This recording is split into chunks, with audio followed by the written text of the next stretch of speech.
Thank you, Tim. Al, Sergeant Arms report, please. Good morning, President Dean. Good morning, fellow Rotarians, both here and at the library. We have a small group this morning and on Zoom. Nice to see our members on Zoom. A warm welcome to all of you, but a special warm welcome to our guest speaker, Jennifer Lloyd. Now, Jennifer, you'll be properly introduced in a few moments, but I just wanted to extend a warm welcome to you this morning.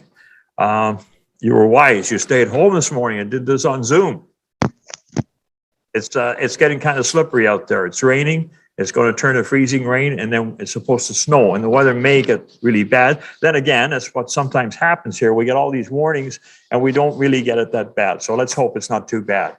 I just wanted to mention 2 years ago, when all this started, and we started with the masks, a lot of us felt that, it'll be over soon. Well, here we are. The good part about today is that it seems like there is an end to this, and it's coming soon. We just have to be patient. We still have to be careful. You've got to do all the right things. And I'm really looking forward to seeing everybody in person here at the library. There's people here who've been coming to the meetings, and I've forgotten what they look like. Eye recognition is going to be the thing of the future for me. So President Dean, that's all I have this morning. But a warm welcome to everybody this morning. It's a wet morning in Innisfil, and it's going to get slippery out there. So please have a great day, but be careful. Thank you very much. Thank you very much, Al. And Jen, will you be introducing our speaker this morning? Thank you, President Dean. Jen is the Community First Associate with the Town of Innisfil. She holds a Master of Social Work degree from Wilfrid Laurier University and is a registered social worker with the Ontario College of Social Workers and Social Service Workers. Before joining Innisfil's One Town, One Team, Jen worked in a variety of sectors doing community development, sport for development, and violence prevention and intervention work. Please welcome Jen Lloyd.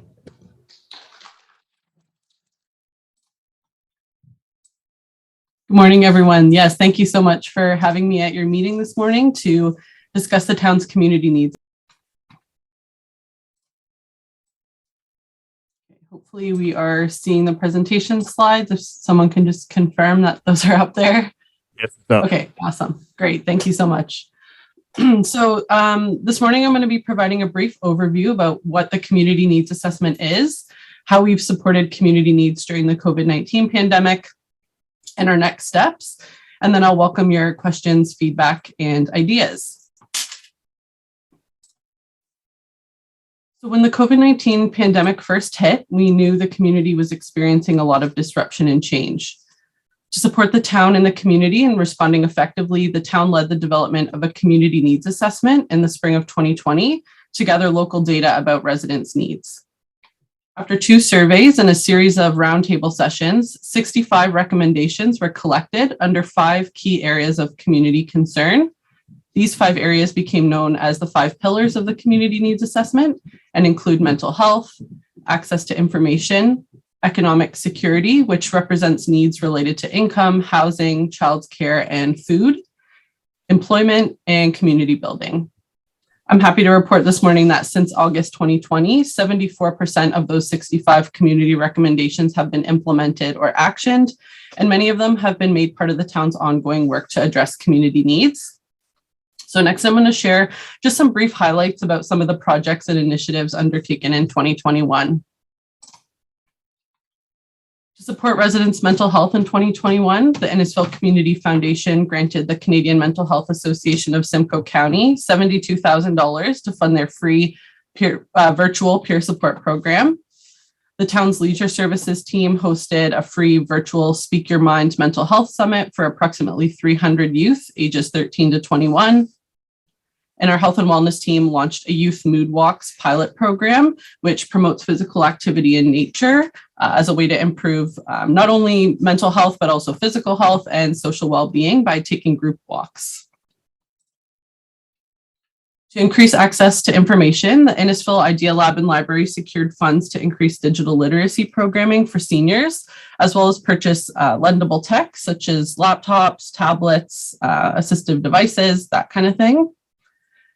To combat the spread of misinformation about COVID-19, the town's communications and community engagement team has shared information from reputable sources on our social media pages, but also through print resources like our tax inserts with information and resources to support the community, as well as through Emergency Operations Center updates that are provided at our weekly council meetings.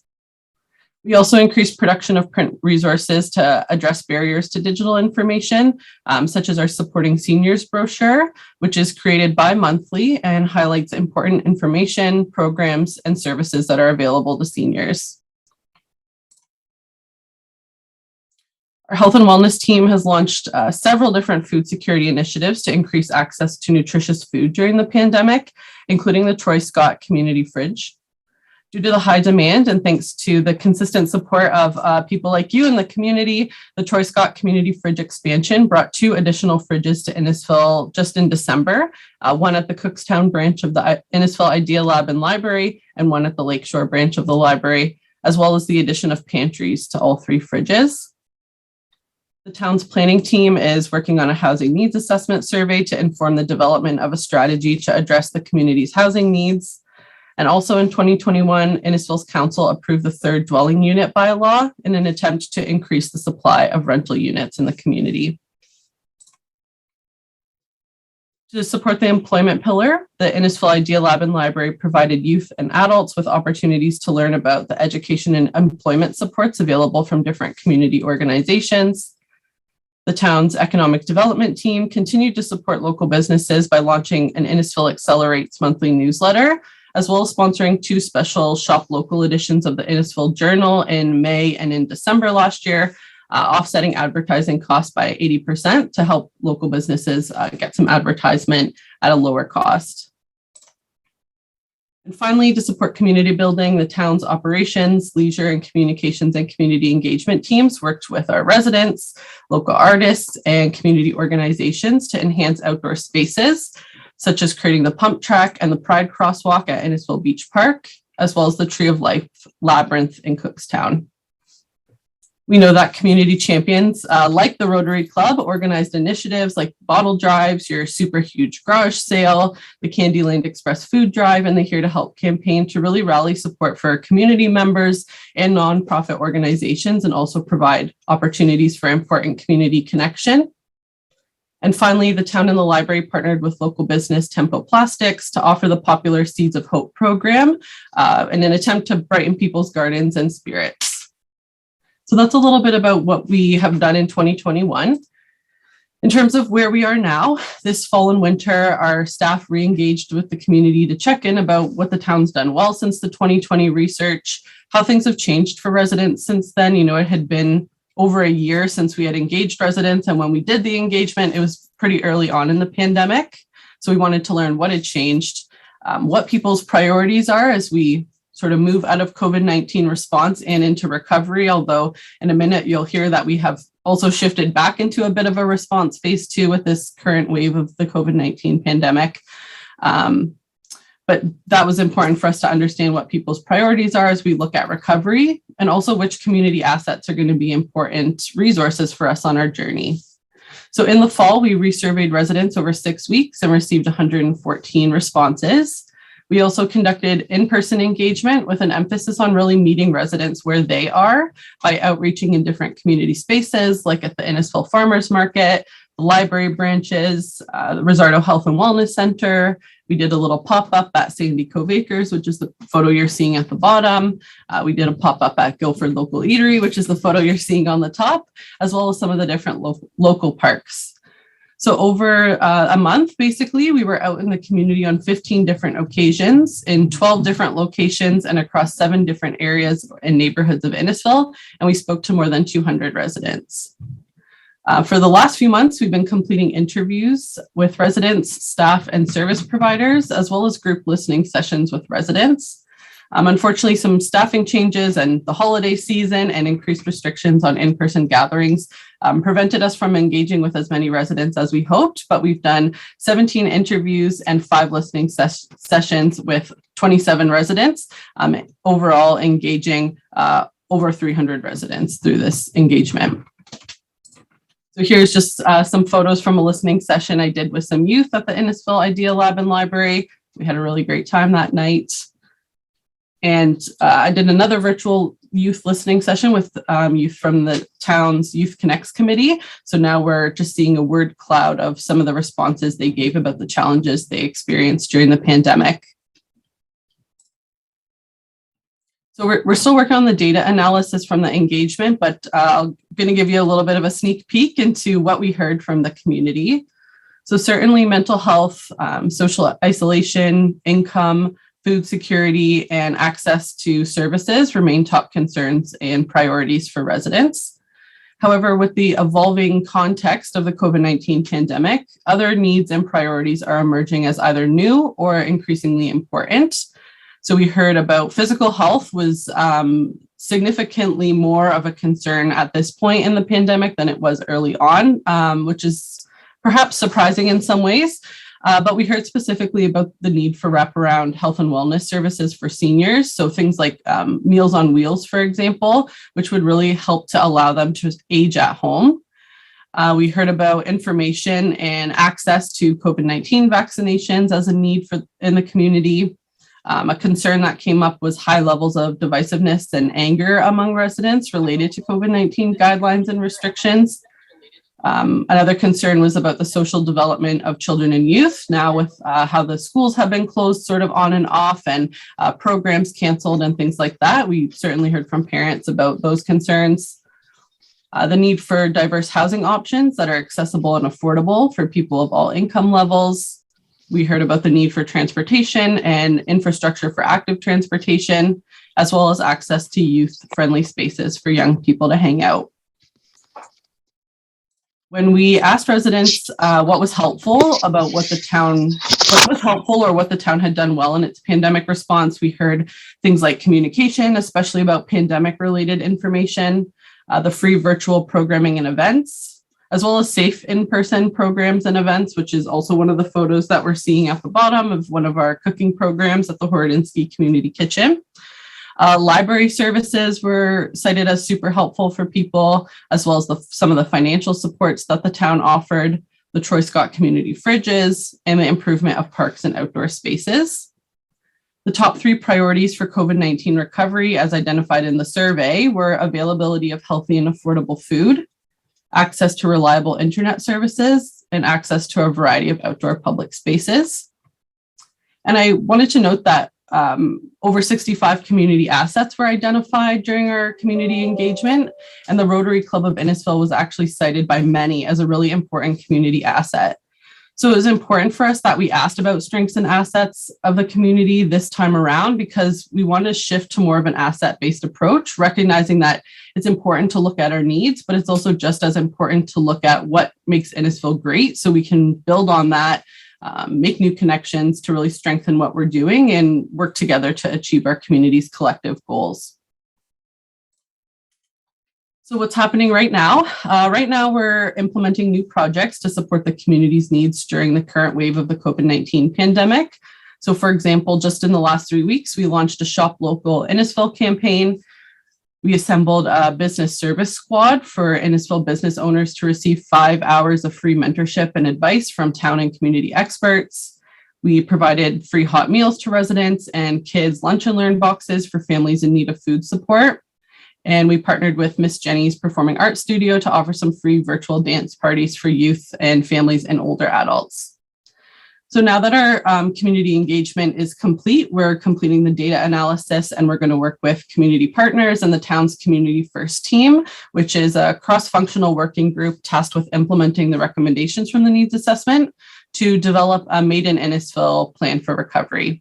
So part of that plan will also include the creation of a community neighborhood resilience strategy, which was approved by council in December 2020. This strategy will aim to connect residents at a hyper-local neighborhood level, invest in building civic engagement capacity and community leadership capacity, create empowering spaces and opportunities for residents to meaningfully participate and lead initiatives in the community, and coordinate different networks to facilitate the identification of community needs, assets, and solutions on more of an ongoing basis. So I guess just to wrap us up, I think the pandemic has really exacerbated community issues that existed prior to COVID-19. I mean, we've seen this trend across the country and across the globe. But the pandemic has also highlighted the need to address these issues for our collective health and well-being. And with that challenge comes a potentially once in a generation opportunity to not simply just bounce back from the pandemic, but to instead build back better, stronger, and more resilient. And I think from what I've heard from folks in the community and through this engagement, we've seen that Innisfil's strengths and assets, as well as the community's motivation to really support one another, means we're well positioned for a just, equitable, and sustainable recovery that promotes community resilience and ensures that we're prepared for any kind of future emergencies or crises. So I'd like to finish by just giving a special thanks to all of you for supporting the community during the pandemic and really contributing to the implementation of the community needs assessment, even if you weren't intentionally doing it. I think the project's success wouldn't be possible without the enthusiasm and teamwork of everyone in the community. So thank you. And thank you again for your time this morning. I'm not sure if, I think I'm probably close to my 15 minutes, so I'm not sure if we have more time, but I am certainly available to receive your comments or answer your questions. But I also invite you to reach out to me anytime after the presentation as well. Thank you very much, Jennifer. Can you unshare screen so I can see my Zoom people? Oh, yes. Just so I can see if there's any questions from anybody, either on Zoom or in person.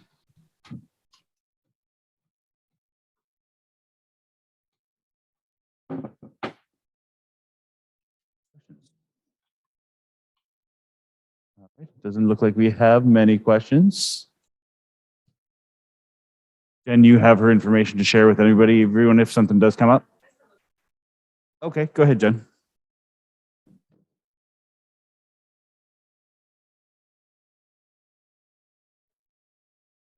My comment is just that Jen has been an incredible member of our team, and we're just so fortunate to have such a caring person who's just really working really hard to get the community together, build on the assets, and just Jen, thank you for everything that you've done over the last several months.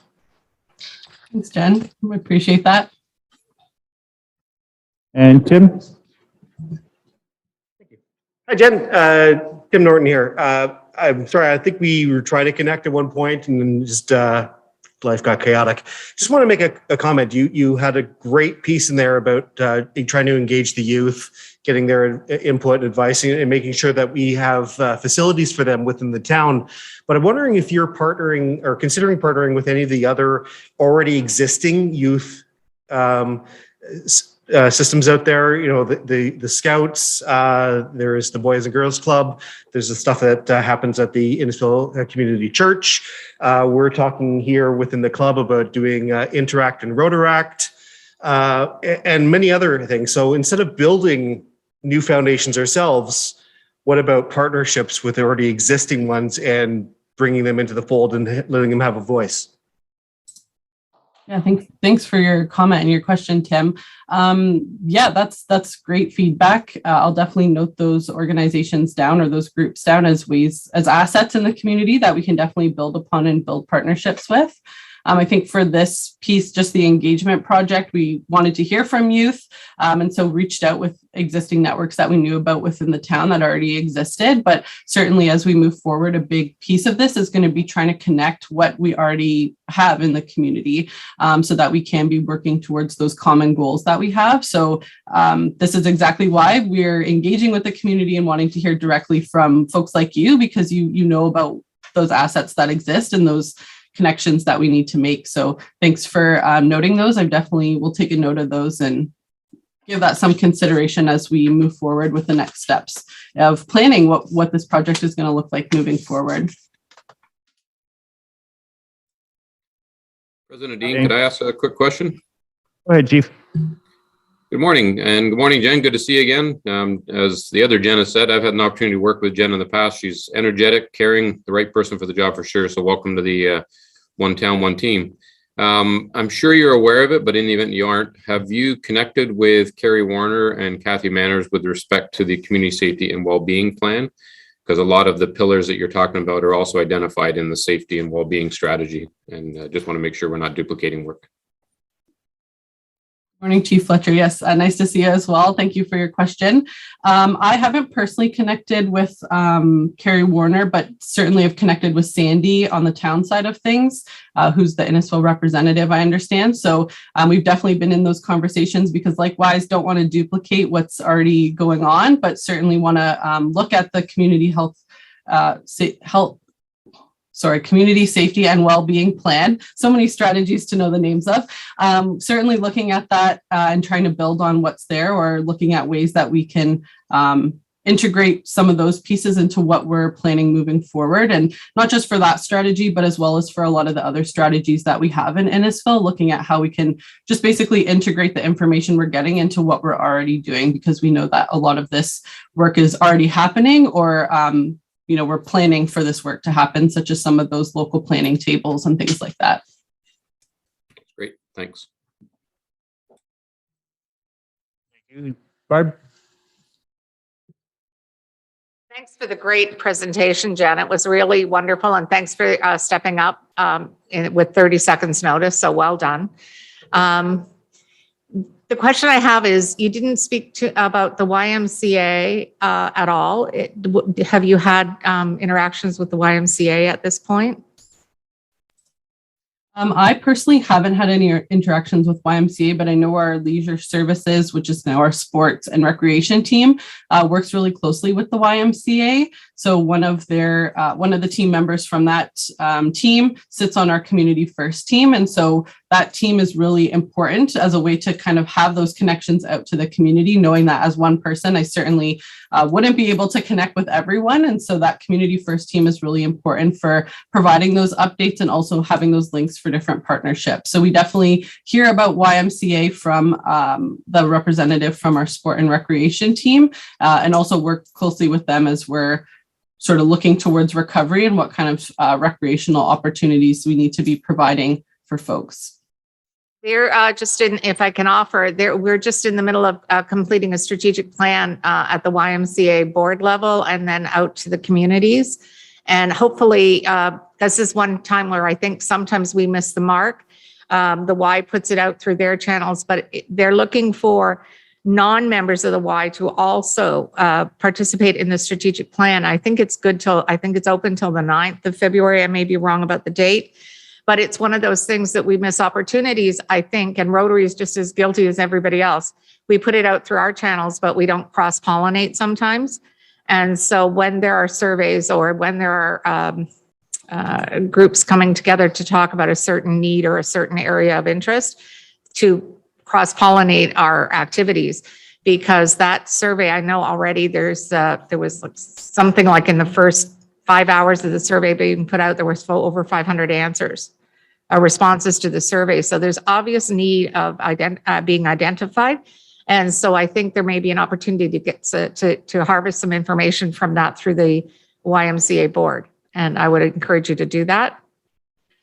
The other thing is, you're welcome. The other thing is that I think that we sometimes work in silos, which is something municipalities do. We probably could have helped spread the word about what you were looking for. So next time, please don't hesitate. And certainly Jen can facilitate that to allow us to spread the word with our contacts and so on. And we could probably help you along that way. So I just wanted to there's no point in doing the survey if you only get 10% of the people answering. Mm-hmm. So. Yeah, thank you so much. I really appreciate that. That brings up a couple different thoughts for me. I think about, the way that the town works with community is certainly something that we're looking at internally and how we can strengthen that. But also just thinking about that neighborhood resilience strategy and how we facilitate some of these different networks and really take a leadership role in trying to bring people together so we aren't working in silos. We can share that information more freely, those kinds of things. So I do appreciate that. I'll definitely follow up about the survey. And it makes me think too that it's probably important that once we're done our analysis and looking at the planning phase of this, that we're also reaching back out to community and maybe presenting at some of these different organizations or even groups like the Rotary Club is probably going to be important so we can continue to get this feedback, but also hear about the data that different organizations and groups are collecting as well. But also share what we're hearing too, because certainly don't want to hoard all of the great information that we've got from the community. So any way that we can help share that out, I'm happy to do that. I'm definitely going to keep that in mind as we move forward for the next step. So thank you so much. Thank you, Jen. Thank you, Barb. Anyone else have any questions or comments? No, well, thank you very much, Jen. It was more than a pleasure having you. And again, thank you for coming in last minute when we had a cancellation. You're more than welcome to stay and see what the rest of our meeting is about, but we understand if you have to go and do, because it sounds like you're a very busy person. Yeah, thank you so much for having me, and look forward to hopefully seeing you again at some point. Thank you, Jen.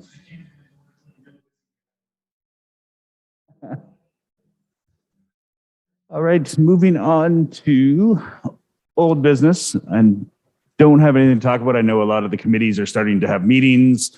Jeff, you said for fundraising, you were just putting some stuff together and having a meeting soon?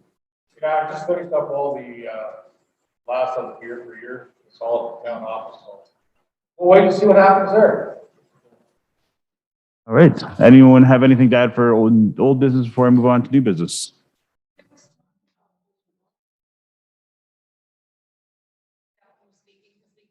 Yeah, let's three people on Zoom.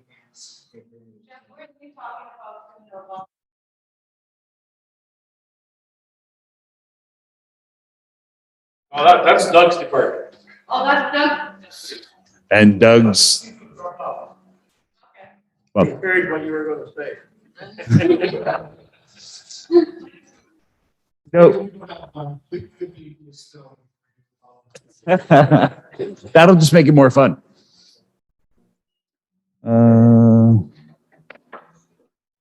Zoom, look at empty mics, should be. Okay.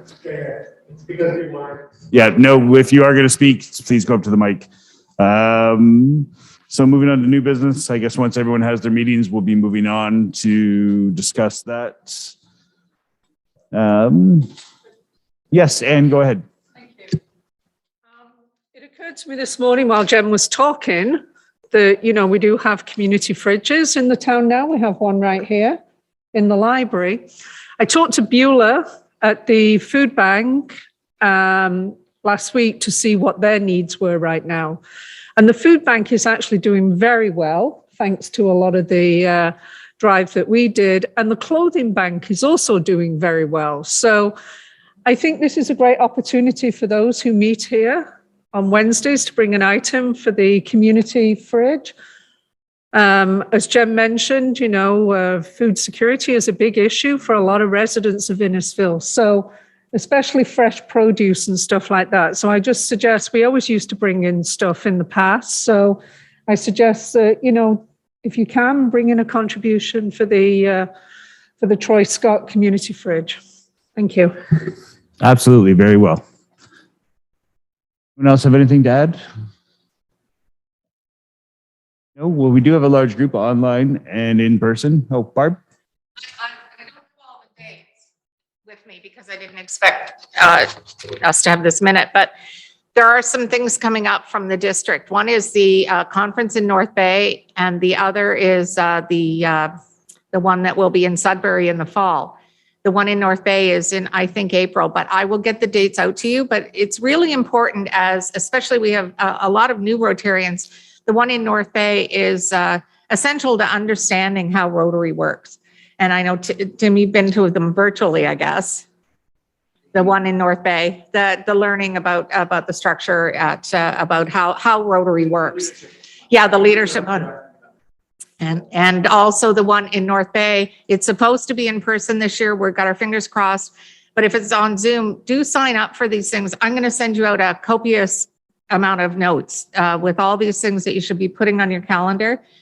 Especially if you're less than 5 years a Rotarian, it's really important to go to these things to understand the bigger picture of Rotary and how things come together, even things like district grants and how we apply for those and how we can multiply our money. If we have $5,000, it can turn into $25,000 just because of the way the granting process works. So if you don't know about that, you don't even put it on your radar. And there's other things like that. And the conference in the fall, they're hopeful it's going to be in person, but they're not planning it. But you can register now to get the reduced rates and so on. So there's all that. So I'm going to send you out a nauseatingly long email, but please look at the dates and check them out, put them on your calendars. Think about how you can make yourself a better Rotarian because you participate in the bigger picture. So not that you're not a good Rotarian already. Yes, go ahead, Barry.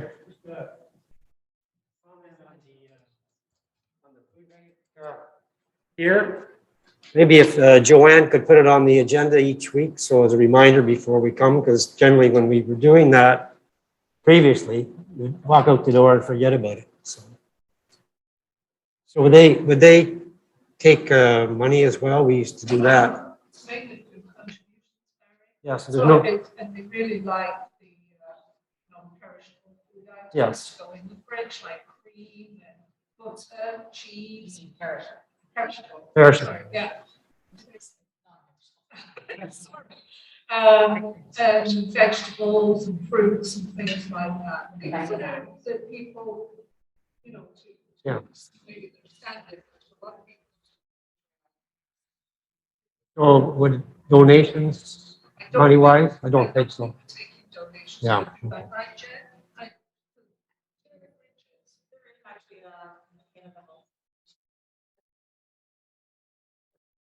Thank you. Thank you, Barry. Tim? Okay, Al. So President Dean, maybe I could just mention the fact that for the last few years before Troy passed away, he was a strong supporter of our club.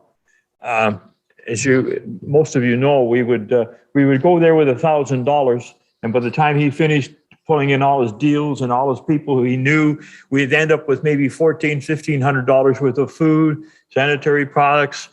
He was a wonderful guy. And each year at his golf course, they're going to have a golf tournament, and the money will be split between the food bank in Innisfil and the Rotary Club. And that's something that he wanted to happen, and that is happening.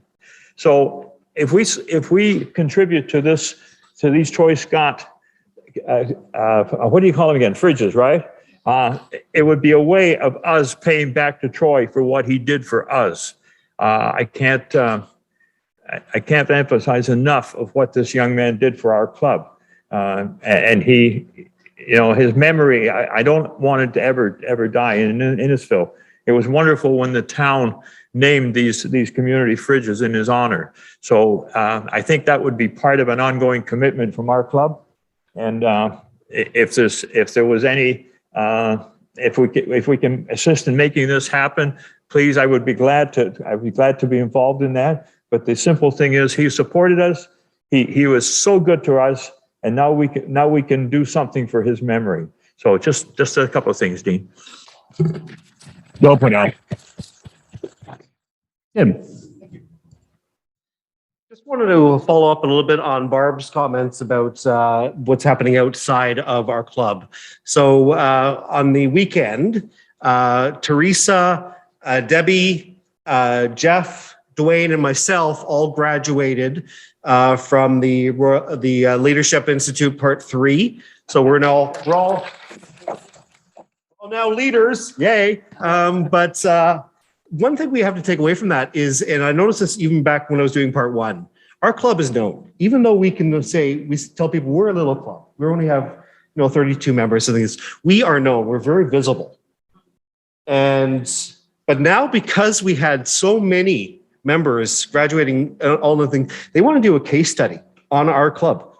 So the volunteer, I can't remember her title. She's responsible for membership in the district level. She wants to recheck with us in 6 months and see how. They're going to find out all about it. Oh no, I know. Dig up the bodies. Really to see how we keep growing. And I think one way we can keep doing that is encourage everybody here to continue taking these courses. So they're fantastic. They're fun. It's really, it's not like you're doing a test in school. This is all fellowship. This is just talking, brainstorming, and it's a really great way to step up. So that I highly encourage. And I was going to do a presentation today on it, but this week got out of hand on me. Debbie gave me some fantastic material for it, so I'm going to put that together for next week and check back in and just a little bit more. And I'm hoping we can actually invite Colin Thacker. That's what I was reaching to you about, to come and re-talk. I know he talked to us a long time ago, pre-COVID, but it'd be great just to check back in and see, even though we can't get together in person, the virtual sessions are still great. So thank you. Congratulations to all of you who completed your part 3. Is Janet still on the call? Yeah, she is. Janet, I would think that our club has the highest number of people who have completed all 3 parts of the RLI course than the leadership course than most clubs. Yeah, actually, Tim stole my thunder. You also missed out Dwayne on that list. Dwayne also completed the third session. We had 6 enrolled out of 21 this time round, and we've got 40 or 41 clubs in our district, which really bodes well for us in that respect. And we've had previous intakes of the Rotary Leadership Institute. We've always had 3, 4, 5, in this case, 6 people in each one of the sessions that we've had. What's made it very easy for us this time round was because these past few times is because it's been virtual. Normally we have to do them in person, and we have to stay out somewhere that we normally like go up to North Bay or Sudbury, or I took mine in Barrie when I did it, and it was in person, and it took away the ability to have a lot of people in the sessions. So this way it's been really quite well received in that respect. So yeah, Tim, you're right. They are going to be doing a 6-month review on us to see how well our leadership skills have, kind of pulled in. And it's not just about leadership. That's a misnomer for this particular education. It's literally understanding Rotary and how to present it in our community and within our club as well. Thanks, Janet. I think that's one of the good things about COVID. The fact that the courses have been online, because it used to take 3 years to get all 3 parts, 3 trips up to North Bay every year, whereas now people have been able to do it in a shorter period of time. But I think it's great that so many people in our club have been involved in these courses, and it says a lot for our club as well, that people are interested in attending the courses and getting the training. Thank you. Thank you. And I think we should be known as the biggest little club in the district. Anyone have anything else to add before we do a round of good news? I'm going to just pipe in on that. That big little club is so true, because ever since, and Al can attest to this, and so can Barb, ever since we first started, we've always been the club to watch for. We came in and was very vocal about wanting to be part of Innisfil, but not only that, as part of Rotary, we took the bull by the horns when it came to going to heart. There's so many things that our club can be so proud of, and in the way that we have integrated ourselves within the community, but also within the Rotary way of life. And I think that says a lot for Innisfil and its community members at large. So,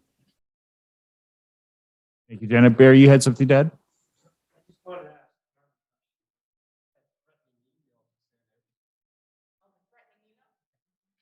The one about the great guides, great ideas.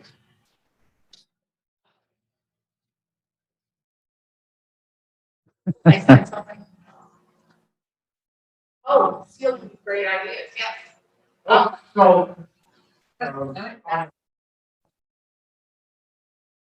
This is a talk show, how to steal the great ideas from other Rotary clubs, take the best of the best.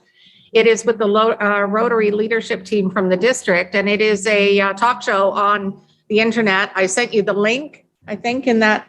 I did send it. You can just sign in on Zoom, and some of it is participatory, but most of it is watching and hearing the presenters. But it's really worth going. And there's, I think, 5 preceding this one that's tonight. You can go back and look at ones. They're about 45 minutes, an hour long, and there's no commercials. And you learn a lot of little things at each one. And the district website is there. If you need the link resent, let me know and I'll send it off to you. But just sign into the talk show. You don't have to pre-register or anything. Thanks for reminding me, Barry. I knew there was something. I think it's 6 to 7. I do it when my calendar tells me to, but I think it's 6 to 7. I'll send out a reminder. Thank you, Barb. Like tonight.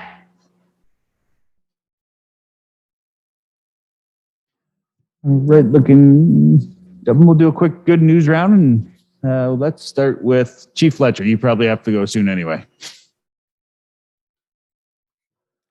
Thanks, Dean. Yep, I have to jump off in the next few minutes, but and for those of you that are there in person, take a look out the window. The snow's starting to come down, so be careful in your drives home. My good news really is not personal in nature, but I know Al loves to really rattle on about the Leafs, and of course they're on a big winning tear right now. But big shout out to our Team Canada soccer team, who has gone undefeated in their work towards qualifying for the World Cup Soccer Championship. So pretty amazing for a team as a grassroots program like our Canadian soccer program to continue to evolve as it has. So that's my great news for today. Thank you, Chief. We got up there, Chris Beggs. There we go. Good morning. Oh, good morning. Competence reigns apparently here. I really enjoyed hearing about all the possible partnerships for improving life in Innisfil. I think the survey that was done really just emphasized that Innisfil is experiencing a lot of the problems that places everywhere else are. But to have everybody working together and inputting means that we can actually implement some of these desires to make our community better. And the implementation phase is harder than dreaming up exactly what we would like to do and dream of doing. So that's really good news to me this morning. Have a good day, everybody. Thank you, Chris. Janet. Good morning, everyone. Just so to let you know, those that are stuck in the library right now and can't see, it's snowing outside. So be careful when you go out. Just so you know, like I said, my husband was out west. He went skiing out west at Red Mountain in Rossland, BC. Had a great time, came back. In one piece, that is, he kind of complained about the fact that somebody gave him 66-year-old legs. But overall, he came back pretty good that way. The funny thing about it was, or not funny, he was delayed coming back by a day because a Cessna had run off the runway and hit some light standards in the airport. And there's only one runway in Kelowna, so his flight was delayed 24 hours to get it all cleared up. Fortunately enough, nobody was hurt. So that was the good thing, and they had to repair the lights, but everything's good that way. But it was a little bit of drama the Friday night because I didn't know if I'd have to go and pick him up at 2:00 in the morning. So this way it was good. Thank you, Janet. Monica. Good morning, everyone. Happy to be able to join virtually this morning. I guess I should have said this in some business. I did send out an email to all members yesterday. Thank you, Chris. I did get your email this morning. Just asking members to reply back to me with regards to mentorship. And if they do have a mentor, it's something that we're looking at developing or working forward with that. So if you could reply back to me. If you do not, that's fine. Just let me know.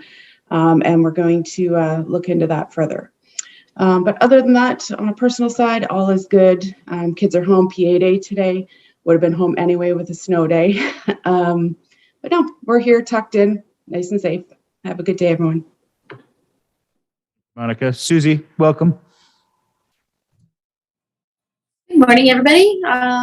Finally back from my vacation in Florida. It was lovely with the kids.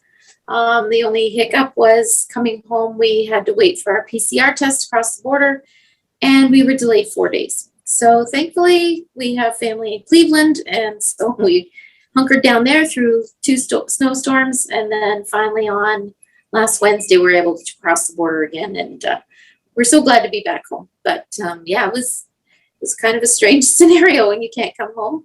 But all is well, and we enjoyed our time. I'm glad to be back and back to work again. Thanks. Susie, Katie. Morning, everybody. No exceptionally good news from my end. Just really happy to see everyone this morning. And it's always nice to learn about all the amazing work that's going on in our community. So thank you, Jen, for sharing today. Thank you. And Jen, you're still on there. Would you like to share any good news with us? I definitely did not have anything prepared for some good news. So I'm sorry, I'm going to have to steal a little bit of Chief Fletcher's good news. The Leafs won last night. Super happy about that. So there's my good news. If you're a Leafs fan, I guess. If not, I don't know what to say.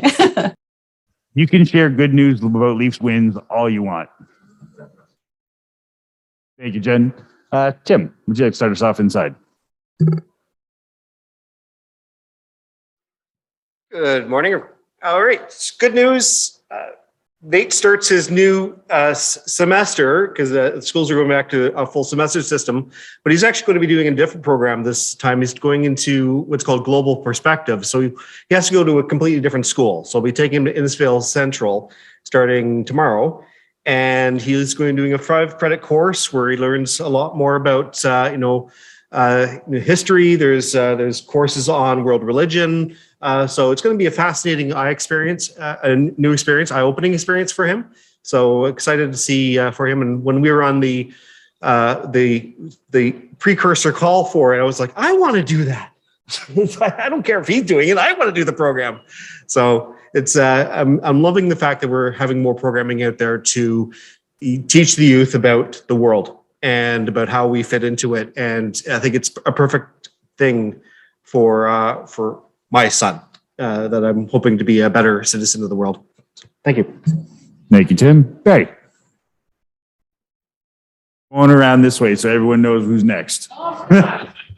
We're saving the best for last. Well, the Rutledge clan are going to introduce a new grandchild in June. That'll be number 3. Details of the male or female will come later. Congratulations, Barry. So Barry, if I can just share a quick story with you, a friend of mine told me a long time ago that it's wonderful being a grandfather. It's just wonderful. But until you actually are a grandfather, you don't know how wonderful it is. So Chief, thank you for the introduction for the mighty Maple Leafs.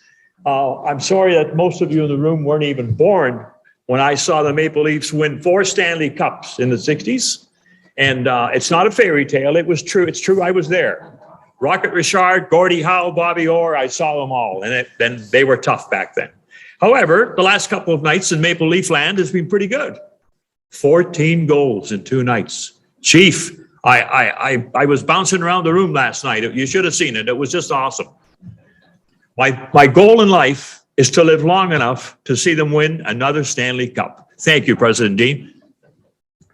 Oh, I'm in my 40s and I live long enough to win a cup. I was just thinking the same thing, sadly. I just was sitting here listening to all the news and the accomplishments, and I think I'm in a room of volunteers. It's nice to join a group that's vibrant and productive and has a plan, because often when you're a chronic volunteer, you get invited to join a group that's dying or fledgling, and then that seems insurmountable as you're agreeing to get involved. So thank you, everyone. I'm looking forward to being a part of this. Thank you very much, Allison.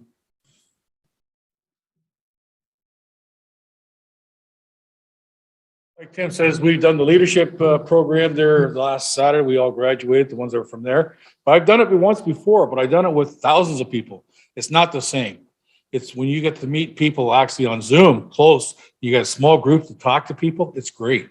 So if anybody wants to do it, this is the best time to do it because you get to talk to the people that you're actually dealing with, not with people that are somewhere else. So that's my good news for the day. And it rained earlier, so I don't have to flood the pond tonight.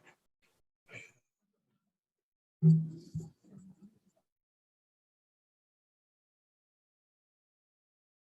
good news is I'm actually going on vacation next week and I'm so excited. We'll be going to Quebec for the week and Jen Lloyd has graciously offered to come back next week and just run the Zoom call from the town account. So thanks, Jen.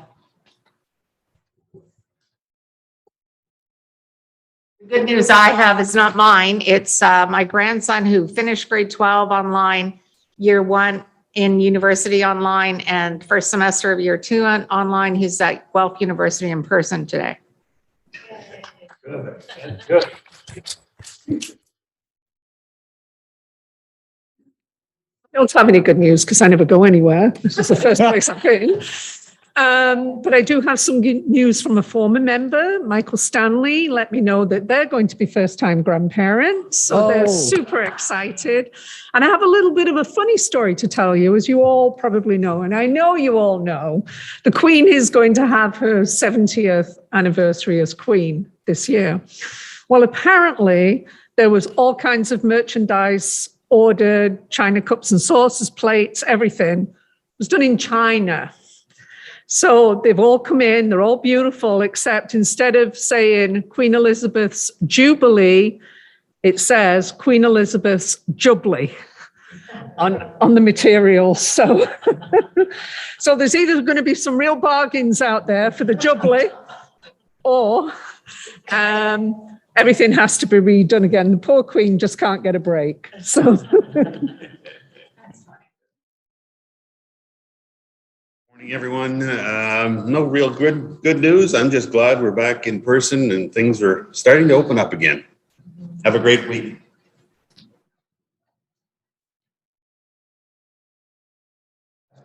I just love you guys. I'm so proud to be part of this group.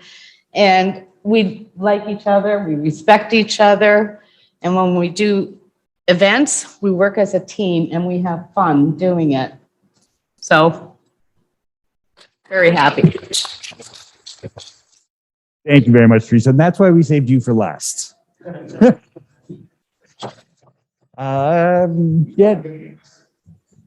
You guys are my good news. I get to spend every Wednesday with you.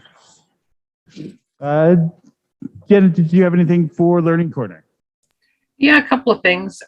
First of all, in regards to the Rotary Learning or Leadership Institute, our next session starts April 23rd. For level 1. So anybody that's interested, by all means, ask any of the past participants. Jeff already said he really enjoyed it. So hopefully I can see another series of people from Innisfil participating. That would be wonderful. The other thing is it's Groundhog Day. So we're waiting to find out if we're going to have 6 more weeks of winter, which to me is kind of redundant because we do have 6 more weeks of winter no matter what. We're in February, for Pete's sake, so we're Canada. However, apparently in Gaspé, Quebec, they're